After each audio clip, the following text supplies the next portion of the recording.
Amantísimo Padre que moras en las alturas de los cielos, gracias, Señor, bendito Padre amado, por darnos el privilegio de tener vida hoy para poder llegar a tu casa de oración. Gracias por bendecirnos en estos momentos. Gracias por toda la felicidad y toda la dicha que nos has dado durante toda esta semana, todas estas bendiciones. Permite en estos momentos, Señor, que nuestro corazón y nuestra mente estén totalmente despejados solamente para el mensaje tuyo. Que ojalá ese mensaje que nos traes no sean palabras de este servidor, sino que realmente sea un mensaje construido allí en el cielo para que venga a morar aquí en la tierra para todos vosotros. Todo esto te lo pido en nombre de tu Hijo Jesucristo. Amén. Ok, según la Real Academia Española de la Lengua, una cueva es una cavidad subterránea formada de manera natural o artificialmente. Ya hemos hablado que algunos animales crean esas cuevas como protección y vivienda. Pero también se puede referir a el lugar donde uno vive porque nos puede servir de refugio. Algunas personas han vivido en algunas cuevas como refugio, pero también donde uno quiere vivir cuando las cosas van mal. Aquí ya empezamos a ver la cueva como de otro color, ¿no? Entonces empezamos a buscar alternativas de dónde meternos cuando las cosas como que no nos empiezan a ir muy bien. En la Biblia encontramos que hay en distintos pasajes de la Biblia hemos encontrado varias cuevas. Por ejemplo, está la cueva de Lot y sus hijas. Ahora explicaremos qué pasó allí. También encontramos la cueva de Adulán y también la cueva de Macpela, ¿ok? Pero hemos puesto una situación del significado de una cueva en el día moderno y precisamente, mis queridos hermanos, una cueva moderna no es precisamente un lugar. Una cueva puede ser que en tu vida sea la condición en la que estás viviendo o las actitudes que estás tomando, de donde tú no quieres salir o donde probablemente no sabes salir. ¿Debido a qué?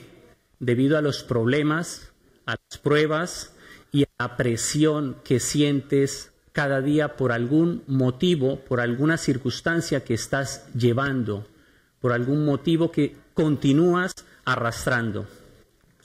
Quiero decirle, mis hermanos, que sin importar quién eres, yo no conozco tu vida, solo Dios sí conoce tu vida. Sin importar quién eres, sin importar qué posición ocupas en la iglesia, si eres el pastor, si eres el primer anciano, si eres un diácono, sin importar qué posición ocupes en la iglesia, sin importar qué posición ocupes en el trabajo donde tú trabajas, lo que haces, sin importar qué posición ocupes en tu hogar, sin importar qué posición ocupes en la sociedad donde vives, quiero decirte que en algún momento probablemente te sucedió a ti como a mí, que quise encerrarme en una cueva debido a las presiones y a los problemas. A mí me ha pasado. Quise escapar de todo y de todos y huir de una realidad presente, de una realidad que puedes estar viviendo en estos momentos o que ya has vivido. Desafortunadamente, en el mundo moderno hay cristianos o hay conmigo cristianos que por razones de temor, de miedo, de incertidumbres, de resentimientos con alguien, de amargura con alguien, de dolor con alguien o por algo, de orgullo, de egoísmo, puedes estar encerrado en una cueva en estos momentos. Pero ahí Dios nos habla y tenemos que descubrir cada vez que Dios nos habla cada día. Y Dios, lo que no quiere Dios es que estés metido en una cueva. Lo que Dios no quiere es que estés reducido a una mínima expresión por el dolor que llegas a sentir, la tristeza que en estos momentos puedes sentir. Dios tampoco quiere que veas los problemas actuales tuyos como grandes o insalvables obstáculos. Una buena noticia. ¿Qué quiere Dios de ti? Como tu hijo, porque te trata como tu hijo. Dios lo que quiere es que te levantes por encima de la situación que estés pasando. Por encima de la situación que estés pasando, Dios te ha creado para que venzas. Dios te ha creado como un vencedor, no para que estés vencido. Y cuidado, aquí me quiero referir, cuidado con lo que pensamos. Porque normalmente cuando en nuestro cerebro siempre tenemos ideas negativas, lo más probable es que lo que produzcamos sean ideas negativas. El entusiasmo, hablamos de entusiasmo y decimos, mira, esta persona, mi amigo, mi padre, mi hermano, es muy entusiasta. Pero ¿qué es el entusiasmo? El entusiasmo normalmente nos referimos a una persona feliz, pero realmente viene del griego enteos, que significa en Dios. Hablábamos en otra oportunidad hace unos meses acerca de la felicidad y la prosperidad. El entusiasmo es estar en Dios, porque tiene un significado muy intrínseco, porque cuando se está en Dios, se es feliz. Cuando se está en Dios, realmente se es feliz. Eso significa entusiasmo. Y también utilizamos la palabra inspirados. Es para referirse que estamos en espíritu y probablemente estemos entusiasmados e inspirados porque estamos en el Espíritu de Dios. En los pasajes de la Biblia he encontrado, digamos, 3 usos de las cuevas. Un uso como vivienda. Lot y sus hijas, después de lo que sucedió en Sodoma y Gomorra, lo vamos a ver en Génesis 19:30.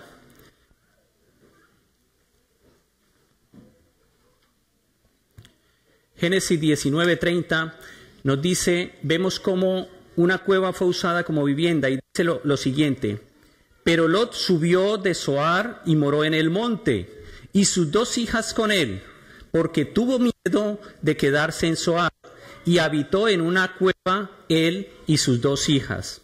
David también utilizó la famosa cueva de Adulán, y lo encontramos en 1 Samuel 22:1, y dice lo siguiente. 1 Samuel 22:1.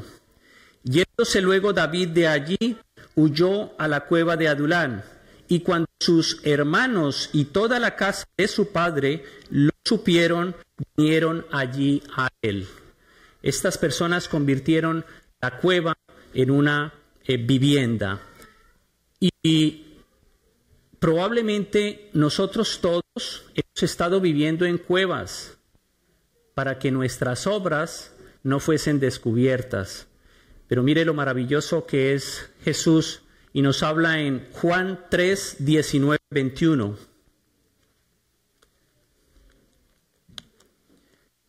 Juan 3, 19, 21 dice Dios acerca de las tinieblas. Dice lo siguiente: y esta es la condenación, que la luz vino al mundo y los hombres amaron más las tinieblas que la luz, porque sus obras eran malas.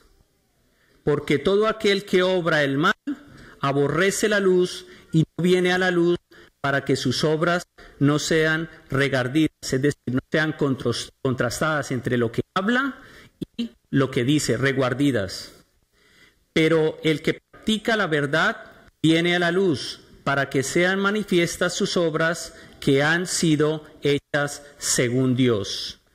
Probablemente nos podríamos referir a aquellas cuevas que nosotros tenemos personalmente, donde creemos que porque lo hacemos nosotros solo, eso que estamos haciendo, probablemente nadie más nos va a descubrir. Pero vamos a ver más adelante qué pasa con esa situación, porque realmente Dios está en todos los sitios donde tú estás, no te puedes esconder. Por ejemplo, ¿qué tienes en tu ordenador? ¿Podrías enseñarnos todo lo que has escrito en tu ordenador? ¿O solo ha sido una situación que crees que ha sido entre tú y tu ordenador? Me refiero al computador. ¿Podría ser esta una cueva? Pero probablemente has hecho eso en tu intimidad buscando que tus obras no salgan a la luz y te has encerrado en una situación como esta. También las cuevas en la Biblia han servido como refugio, porque hay veces nos refugiamos también de los ataques de nuestros enemigos. Y dice Josué 10:16 lo siguiente. Josué 10:16 dice lo siguiente: y los 5 reyes huyeron y se escondieron en una cueva en Maquedá. En el trabajo, y toma el trabajo por hablar de cualquier sitio. No siempre el ayudante o el jefe nuestro piensa igual que nosotros. Y probablemente te llegas a enfadar con tu jefe debido a algo en lo cual tú no estás de acuerdo. Y tú te encierras en ese enfado. Y a veces un poco tonto nosotros. Y él tranquilo y tan pancho porque él ni siquiera sabe que tú estás enfadado con él. Mas sin embargo, tu salud está deteriorando por alguna situación de estas. ¿O no te has enfadado con tu compañero de trabajo? Simplemente toco un solo tema en el trabajo y terminas viendo a tu jefe como tu enemigo. Aquí estás refugiado en la cueva del odio, del orgullo. Ahora no le hablo y ya veremos y que los días pasen. Pero tú sigues encerrado. Eso no quiere Dios para ti. También se usó como tumba y Abraham la usó para enterrar a su mujer. Dice en Génesis 23:19, dice: después de esto sepultó Abraham a Sara su mujer en la cueva de la heredad de Macpela al oriente de Mamre, que es Hebrón en la tierra de Canaán. Es decir, se han utilizado las cuevas para distintos usos en la Biblia. Hasta aquí hemos visto varios ejemplos, pero el pasaje bíblico que traemos hoy se refiere a un gran personaje de la Biblia, a un gran profeta. Yo creo que muchos de nosotros que hemos conocido la vida de Elías, quisiéramos haber tenido la mitad de lo que tuvo Elías, de esa entrega. Elías, conocemos la historia de Elías. Elías fue un siervo de Dios, un siervo fiel, que tenía mucho poder debido a su entrega con Dios. Pero ¿qué pasó con la historia de Elías? Vamos a ver qué pasó con la historia de Elías. Un hombre entregado a Dios, un siervo de Dios, que vamos a recordar rápidamente. Desafió a los profetas de Baal con el tema del fuego. Los profetas de Baal, pertenecientes a un dios falso de Baal, no pudieron hacer que saliera fuego del pequeño templo que hicieron, y eran 450 profetas de Baal. Él era solo y el verdadero Dios. Tú y Dios contra 450 profetas de Baal. También llevaban 3 años y medio sin llover, y un día el siervo ungido por Dios, Elías, hizo que después de 3 años y medio Dios respondiera a sus oraciones y llovió. La cabeza y la vida de estos 450 profetas de Baal, estos fueron asesinados. La historia nos comenta que fueron asesinados por Elías. Cuando el rey Acab llega con la noticia a Jezabel, Jezabel se enfada y dice: no puede ser esto, este hombre lo tengo que mandar a matar. Y fue cuando surgió la amenaza de esta mujer y él huyó. Y ahí es donde se presenta ese gran contraste. ¿Dónde estaba el carácter y el poder de Elías, que ahora salió huyendo como una gallina? ¿Dónde quedó? ¿Dónde quedó esa fortaleza y ese poder de Elías para huir? Si lo hubiera amenazado la suegra, dice uno, bueno, mira, digamos que corramos, ¿no? Pero bueno, es una broma. De todos modos, ¿qué pasó con Elías? Pues Elías marchó. La historia nos dice que Elías tuvo que marchar, se fue por el desierto, y cuando llevaba más o menos un día de camino, cansado, agotado, se echó debajo de un enebro. ¿Sabéis qué es un enebro? Es un árbol. Imaginémonos el desierto. No sé qué cantidad de comida llevara, agua, alimentos, desierto, temperatura alta, y de pronto encuentra un árbol, pues un refrigerio, ¿no? Un sitio donde poder descansar en esos momentos. Allí se tumba, pero su estado no era de muy buen ánimo. Él estaba pasando por una situación muy difícil, como la he pasado yo en algún momento y como la ha pasado cualquiera de mis hermanos aquí presentes. Y la primera respuesta de Dios fue enviarle un ángel. Y esto lo encontramos en Primera de Reyes 19:5. Y dice, y echándose debajo del enebro, se quedó dormido. Me imagino cansado. Y he aquí luego un ángel que le tocó y le dijo, levántate y come. Dios, cuando tú estás en una situación de tristeza, no te pienses que estás solo, mi hermano. Dios te envía un ángel. Tenemos que descubrir ese gran momento, esa majestuosidad cuando Dios responde a tu tristeza, a tu infelicidad y a tu bajo estado de ánimo. Porque Dios, ¿qué pasa con Dios? Dios conoce cuando estás deprimido. Dios conoce cuando estás cansado. Dios conoce cuando estás angustiado. Quisiera leerles un himno, una parte del himno que vosotros recordáis muy bien, que es el himno 435 del himnario, y dice, Dios sabe, Dios oye, Dios ve. Y hay una parte que, bueno, la persona que escribió esto, para mí, es una persona entregada a Dios, y es una persona que en esos momentos que escribió esto, era ungido por el Espíritu Santo y por Dios, porque dice lo siguiente, Dios sabe lo que hay en tu alma. Dios oye tu plegaria ferviente. Dios ve tu angustia y te calma. Aquí viene algo maravilloso. Dios te hace un gigante. Dios sabe lo que hay en tu alma. Dios oye tu plegaria ferviente. Dios ve tu angustia y te calma. Dios sabe, Dios oye, Dios ve.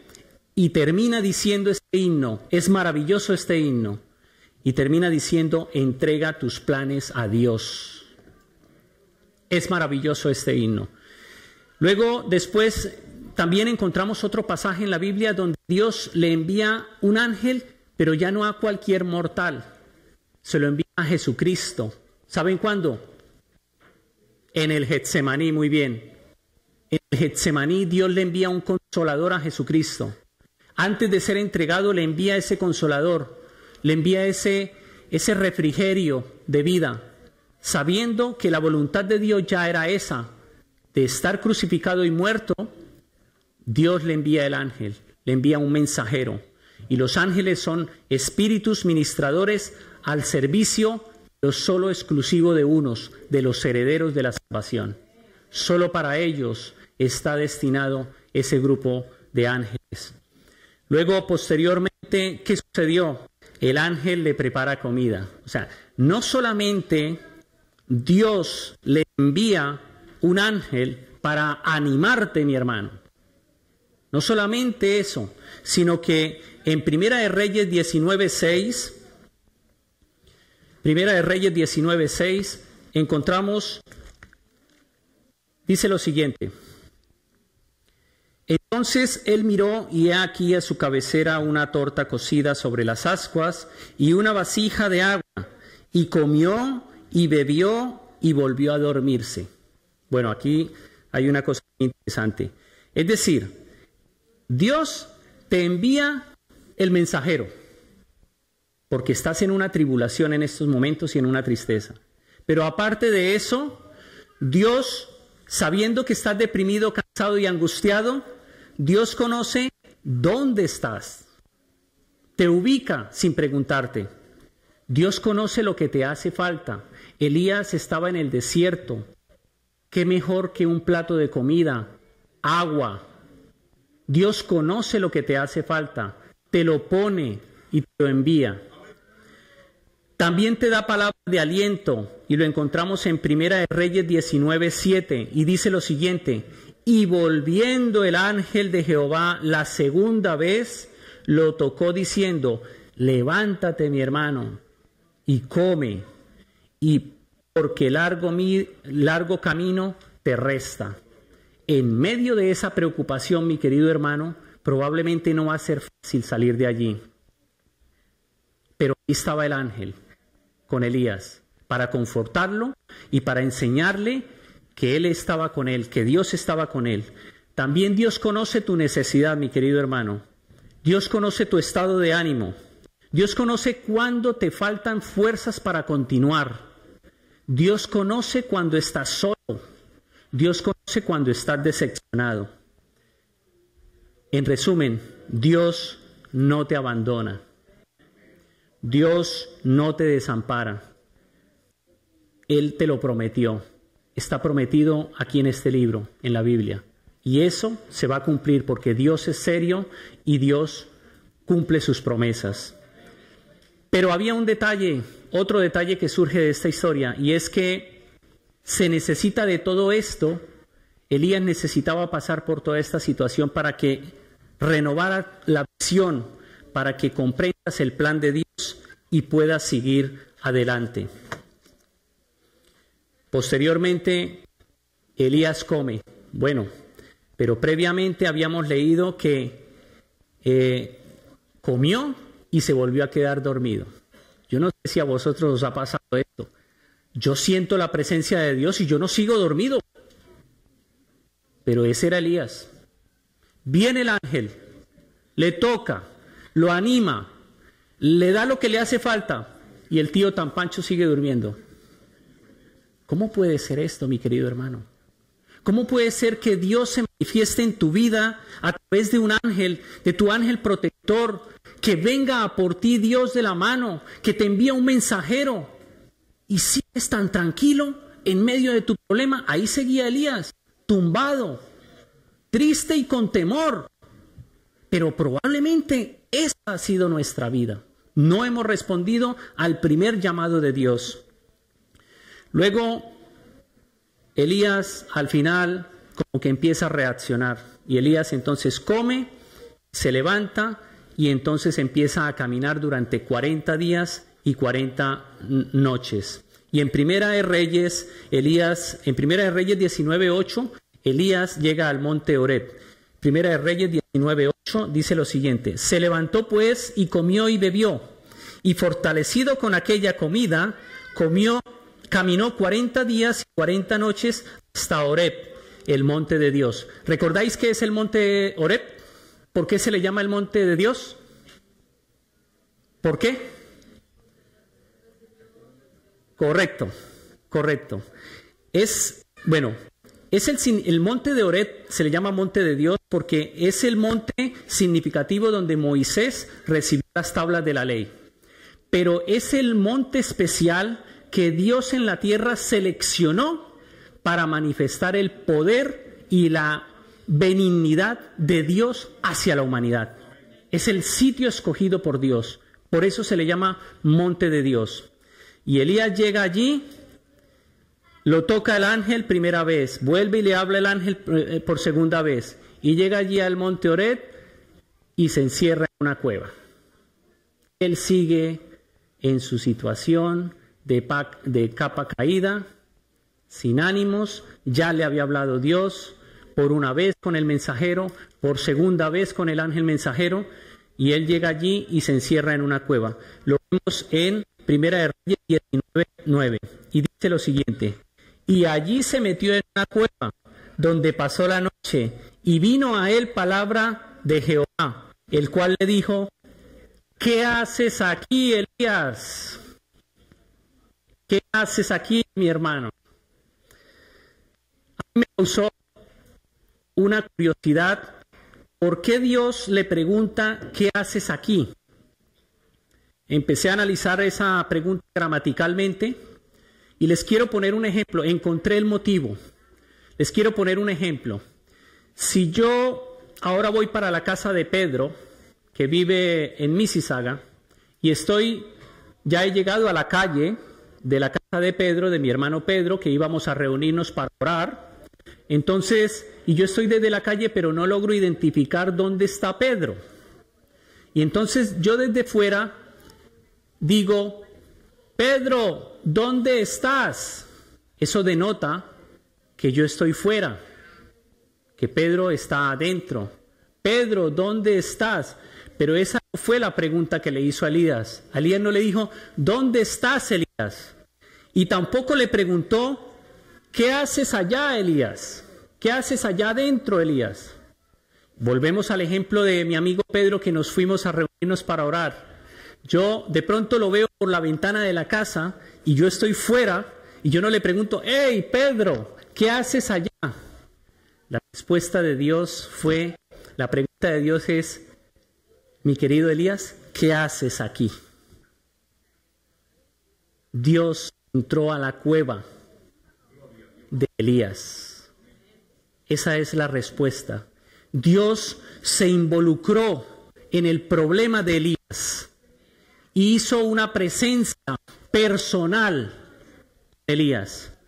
Por más que quieras esconderte, no hay lugar donde te puedas meter que Dios no te alcance. Queremos también dar excusas siempre. ¿Qué fue lo que hizo Elías? Excusarse con Dios. Ay, es que tuve temor por mi vida, entonces mírame, heme aquí. Pero si recordamos el pasaje de Génesis, fue la misma excusa que usó Adán.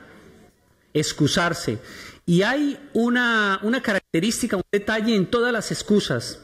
Ese detalle en las excusas es que siempre buscamos una justificación para, intentando que solo nosotros tenemos la razón, para intentar salvaguardar nuestro nombre del sitio donde estamos y lo que estamos haciendo.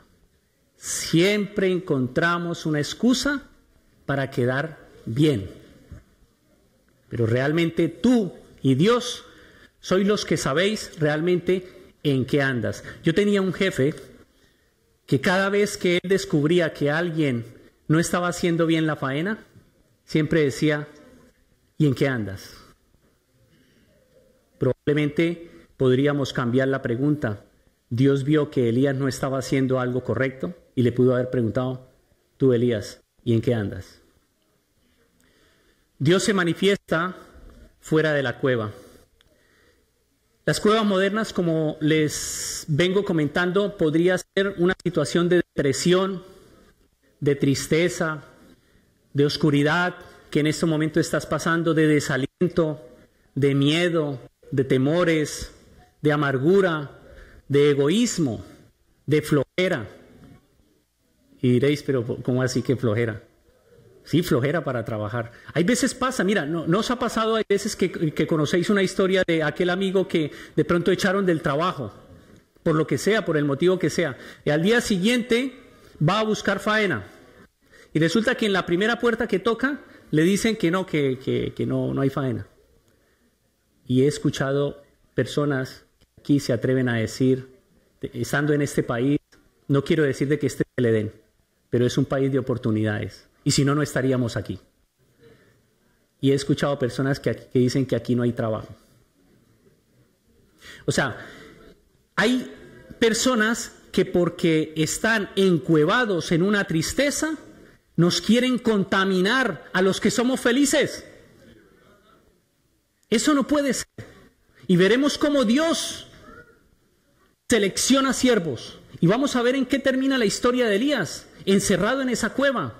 Ya lo veremos, cómo reacciona Dios con Elías.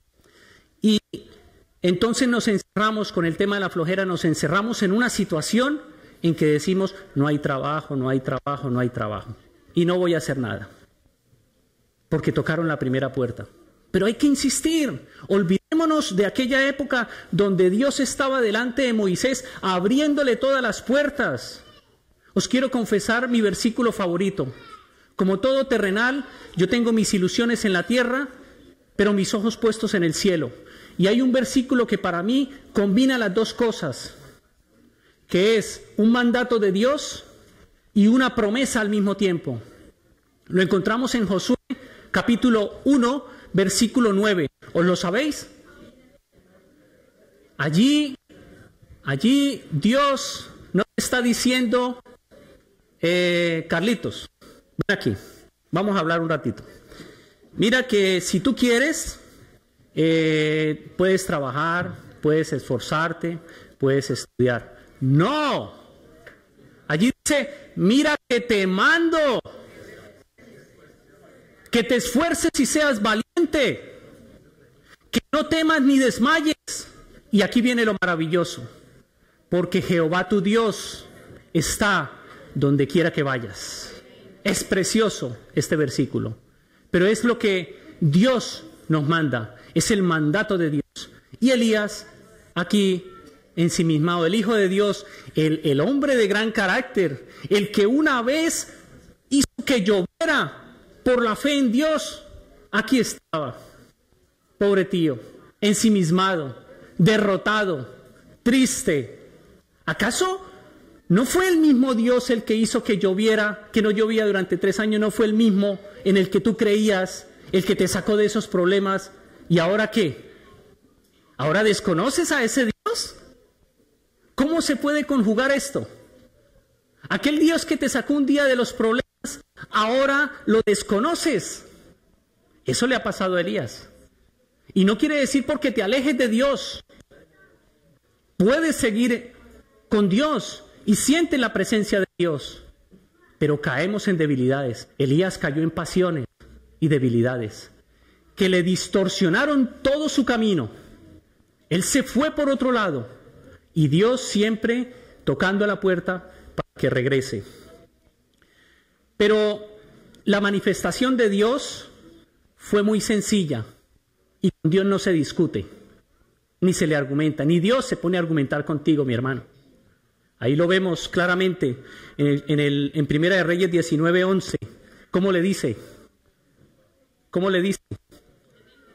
Sal fuera y ponte delante de mí, ponte delante de Jehová. Jehová le estaba hablando. Sal fuera, maestro. Mi querido hermano, salga fuera de la cueva. Necesitamos salir de la cueva para ver la manifestación de Dios. Dios entra contigo en tu tristeza y en tus problemas. Pero para que veas lo maravilloso de Dios, Dios no hizo maravillas con Elías dentro de la cueva. Dios hizo maravillas con Elías fuera de la cueva. Necesitamos esforzarnos y poner de nuestra parte para poder ver la magnificencia, la benignidad de Dios, el gran poder. Y Él se manifestó, fue fuera. Y aquí no hay más palabras. Lo que Dios hizo fue demostrar su gran poder a través del viento, a través de un terremoto y a través del fuego. Y esos son elementos de Dios. Y quiero aquí también aclarar una cosa. La iglesia, ahora mismo donde estamos, puede ser un elemento de Dios, pero que tú sientas la presencia de Dios son dos cosas diferentes. No sé qué te motivó a venir hoy, pero se puede convertir en un elemento rutinario. Probablemente ya no tienes las mismas ganas que sentías antes, hace 1 año o 15 años. Tenemos que tener cuidado con las manifestaciones de Dios, con sus elementos naturales como Él se manifiesta. Pero aquí en este capítulo, Dios no estaba donde había el viento, el fuego y el terremoto. Ahí no estaba Dios, nos dice el pasaje de la Biblia. Pero son elementos de Dios. Entonces, no podemos movernos, mis queridos hermanos, por los elementos de Dios. Nos tiene que mover es la presencia de Dios en nuestros corazones. Ese es el verdadero camino y el verdadero movimiento de nosotros como seres humanos y como hijos de Dios. Y Elías persiste, Elías continúa y vuelve Dios y le dice lo mismo. Segunda vez que le dice, ¿qué haces aquí, Elías? Y Elías, Dios le pregunta esto porque vuelve Elías a salir con el mismo cuento, sacando excusas. Pero él sigue ahí, testarudo de seguir ahí. Viene el ángel, luego viene otra vez el ángel, luego hace Dios presencia con él en sus problemas. Y más sin embargo, otra vez le pregunta, ¿sigue en la cueva? Entonces, al final, Elías está afuera, físicamente, pero dentro de Elías seguía la tristeza. Seguía su tristeza espiritual y emocional. Aquí es cuando viene algo triste para Elías. Después de ser un gran siervo de Dios, ¿qué hizo Dios? Reemplazarlo. Lo reemplazó por Eliseo. En el trabajo con portugueses, esta historia me hizo reír de un señor mayor que es un medio foreman encargado, y siempre que algo o alguien no le hace las cosas como él quiere, bueno, no sé si aquí alguien habla portugués, me da risa que siempre dice, no da. Yo creo que Dios en esos momentos con Elías, le manda el ángel por primera vez, le cubre sus necesidades, el tío sigue durmiendo, ahora necesita de la presencia de Dios y tampoco reacciona, 2 veces lo encuentra en la cueva. Dice Dios, Elías, no va. Entonces veía como una similitud. ¿Qué hace Dios? Lo reemplaza, lo cambia.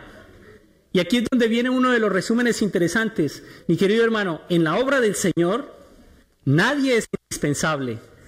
Pero Dios en su infinita sabiduría sabe seleccionar. Y Dios sabe seleccionar a sus siervos y a sus siervas. Y se guarda de ellos. Se guarda de los que tampoco se contaminan. Y se guarda de los que realmente se consagran. Los propósitos de Dios, mis queridos hermanos, son firmes y son serios. Tenemos que creer en ellos. Y debemos estar donde Dios nos pone. Obedecerle y hacer lo que Dios nos manda. Voy terminando. Quiero hacerles una última pregunta. Hoy ha sido la meditación de las preguntas. Una última pregunta. ¿Os habéis imaginado en aquel momento glorioso? ¿Todos creemos en la segunda venida de Cristo? Amén. ¿Os habéis imaginado ese momento glorioso, las carrozas en las nubes y todo esto? Imaginémonos. 2 preguntas. 1, ¿dónde quieres estar, mi querido hermano, cuando eso suceda? ¿Os habéis puesto a pensar en esto? A ver, vuelvo a preguntar. Creemos en la segunda venida de Cristo, ¿ok? Pero ¿os habéis puesto a pensar dónde os pillará? ¿En qué sitio os pillará la segunda venida de Cristo? A ver, escucho. ¿En dónde? No importa el lugar. O sea que si yo soy hombre, ¿puedo estar en un prostíbulo en esos momentos? Pero es que he escuchado aquí que no importa el lugar. Yo voy a todo lo contrario, mi querido hermano. Sí que importa el lugar. A ver, lo que quiero es que reflexionemos en la segunda venida de Cristo, que es ya. ¿Dónde vas a estar? ¿Qué has pensado estar? ¿Dónde? No puede ser cualquier sitio. A mí no me vale.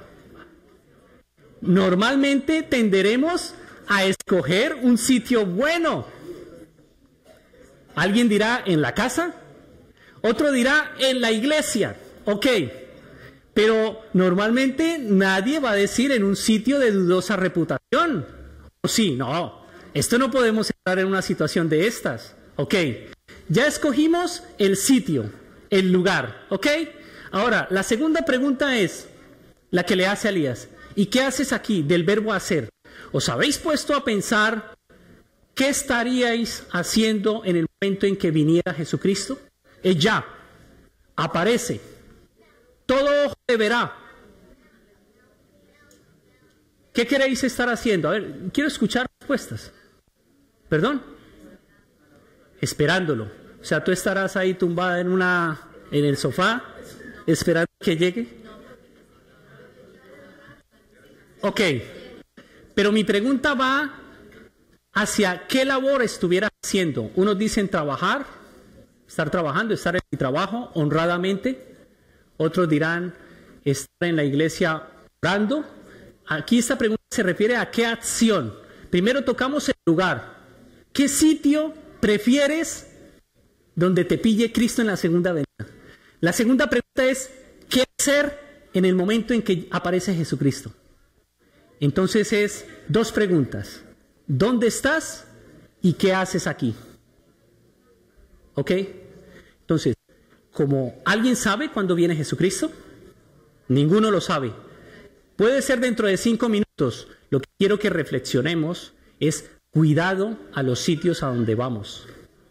Y cuidado con lo que estamos haciendo. ¿Dónde estás? ¿Y qué haces aquí? Porque tú no sabes en qué momento la gloria de Dios te pilla en ese sitio. ¿Ok? Para resumir, quiero enviar un mensaje de que nos mantengamos en el lugar en el cual Dios nos ha puesto. Y que no abandonemos la comisión que Él te ha asignado. Quiero que os miréis las manos. Yo me las miro, unas más pequeñas, otras más grandes, ¿cierto? Unas que están con las uñas así como que hace 15 días nadie pasa por ahí. Otras más grandes, más pequeñas, unas más de color, unas más trabajadas, otras menos trabajadas, unas más blancas, unas más arrugadas, otras más sencillas. Conservemos la esperanza de que un día nos vamos a encontrar con Dios. Preparémonos para esto. No vivamos sumidos en la tristeza y en las cuevas de la tristeza. Ahí está Dios con el ejemplo. Porque esas manos que os habéis mirado ahora, un día tocarán las de Jesús. Amén. Que Dios les bendiga.